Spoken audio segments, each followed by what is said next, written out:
There is a new judge in town. The Flores case in the Los Angeles federal court has for decades determined the rules for treating children taken into federal custody at our southern border. But last night, another federal judge in San Diego issued an order in a case brought by the ACLU on behalf of families separated at the southern border and put in federal custody.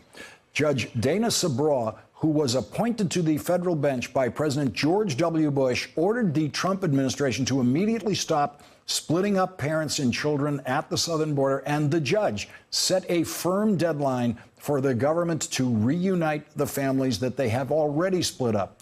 Judge Cevallos ordered that within 14 days of the preliminary injunction that he issued late last night, the Trump government must reunite all migrant children under age 5 who have been separated from their parents, and within 30 days, they must reunite all migrant children age 5 and over with their parents. The judge also ordered the Trump government to connect separated parents and children by phone within 10 days. The judge's order means that the Trump government will have to speed up family reunifications, something that they do not know how to do. The Health and Human Services Department said this week that it was able to reunite just 6 children with members of their family over a 6-day period, 1 child per day. And some parents are no longer in the United States. A new study today finds that several hundred parents appear to have been deported without their children in April alone. The Trump Justice Department is leaving open the possibility that it will appeal the court order. NBC News asked if the Justice Department would appeal the order, and the Justice Department declined to comment. The president was asked about Judge Cevallos' order today. What about the injunction on immigration? Will you fight that? The California judge who says reunited families must be put together. Well, we're going to see, but we believe that families should be together also. So there's not a lot to fight. But how do you guarantee that? We believe families have to be together. President Trump suffered another defeat on the House floor today. This morning, the president endorsed a House Republican immigration bill, tweeting, "House Republicans should pass the strong but fair immigration bill known as Goodlatte 2 in their afternoon vote today." And even with Donald Trump's capitalized letter support of the bill was crushed in the House today, with almost as many Republicans voting against it as voted for it. The vote was 121 in favor, 301 opposed. Every Democrat voted against it, and 112 Republicans voted against the president and the bill. After the vote, the president lied and tried to say he didn't really endorse the bill. Do you have a message to House Republicans who failed to pass the immigration bill earlier? No, I want them to do what they wanted. You know, the problem we have, and I told them this morning, I said, hey, pass it if you can, but I also want them to do what they want. Of course, you saw what he said in the tweet. He did not tell them to do what they want. He said, quote, House Republicans should pass the strong but fair immigration bill. And half of the House Republicans ignored the president of the United States today. And another day has produced another painful audio recording of a child in federal custody. Vice News released a recording of a 7-year-old boy in federal custody in the United States speaking to his mother in Guatemala.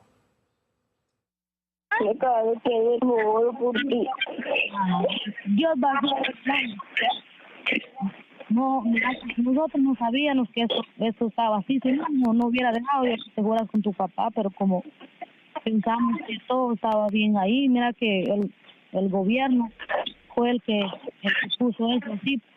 Sí, vamos a volver a ver otra vez. No tengas miedo que no te va a pasar nada ahí, de ahí te van a sacar.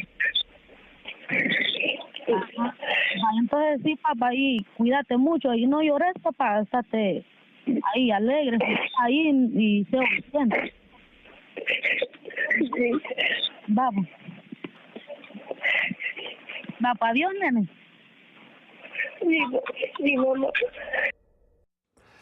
Joining us now from El Paso County, Texas, is NBC Global News editor Cal Perry. Also with us, MSNBC legal contributor Danny Cevallos, who just returned from the border.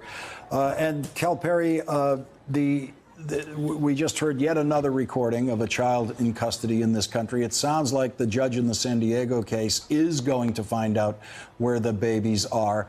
But in the meantime, there are protests continuing, and you saw a protest today in Texas where they were trying to, in some way, communicate with the kids in custody.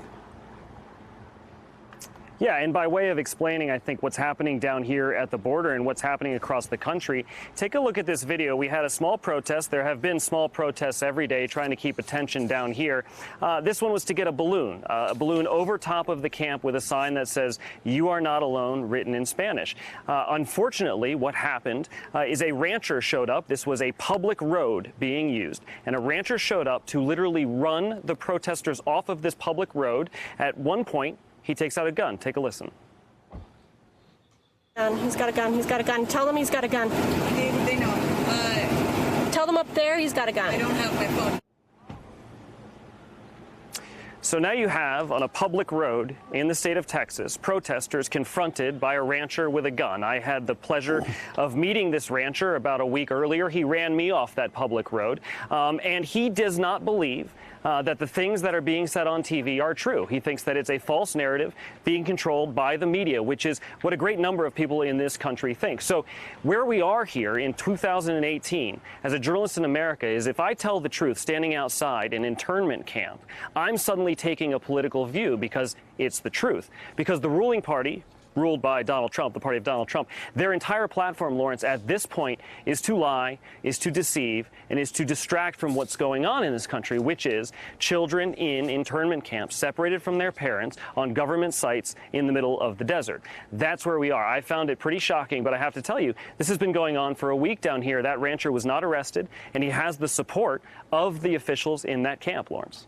Danny Cevallos, you've been in the federal courts down at the border watching how the immigration cases are being handled. But it turns out a federal judge in a San Diego court has issued the order that seems to be now in control of what's happening. And it's given the deadlines and the specificity of his order, it sounds like he is going to find out where the babies are, how many of them are there, how many of them need nursing mothers. This judge is after specificity. That's right. And the criminal proceedings I observed in South Texas occurred independently of this order because they were separate proceedings. This was not immigration court that I sat in on. This was criminal court, specifically federal criminal court, and only misdemeanor cases before a magistrate. And that magistrate told the 70 to 75 defendants that I saw, I have nothing to do with whether or not you were separated from your children. Nothing at all. And in a way, he was right. In a way, it's not true also because the U.S. attorneys in there are not U.S. attorneys. They're Customs and Border Protection attorneys who are cross-designated as U.S. attorneys. So you actually have CBP in the courtroom as a party. They could certainly address the issue of children. But the point is that the court's order today as to the reunification, the immediate forthwith reunification of children with their families will exist independently of those misdemeanor prosecutions. And as long as the current administration chooses to prosecute those misdemeanors in mass, you're still going to have this problem coming up because parents, just as with citizens, can be separated from their children in criminal proceedings. It's afterwards that they should be reunified promptly. Cal, was there any reaction in Texas today to the San Diego judge's ruling? Listen, people here, I think, don't really believe that it's going to make a difference. You mentioned those numbers we heard last week. There was 2,053 children in custody, and then yesterday, 2,047. Jacob Soboroff on that conference call, asked for clarification and said maybe you're still separating some if the parent is at risk, the child is at a risk, with being with that parent. And the government got back to him about 2 hours later and said, yeah, that sounds right. I mean, I don't think they have a good grasp on the situation. It seems clear that the government was woefully unprepared. Certainly the agencies were woefully unprepared to deal with the new policy of separating children from their parents. And now, after the executive order, I think they're equally as unprepared to reunite those children. On that camp in Torino, Texas, of the 26 children that were separated from their parents in the last week, only 3 have been reunited. So when I stand there and I talk to a spokesperson from HHS and he says that they know where everyone is, clearly that's not the case. I think what you mentioned is key, which is a lot of these parents may have been deported. just by way of an example, the El Salvadorian consulate was out at the camp the other day because they're having problems confirming the authenticity of documents. The U.S. government doesn't accept all documentation from these countries. There's a lot of fraudulent use of documentation, they said, so they have to go through this with a fine-tooth comb, Lawrence. Cal Perry, thank you for your invaluable reporting once again tonight. Really appreciate it. Danny Cevallos, thank you for joining us tonight, too. Really appreciate that. Thanks for checking out our YouTube channel. Subscribe by clicking on the button below for more from The Last Word and the rest of MSNBC.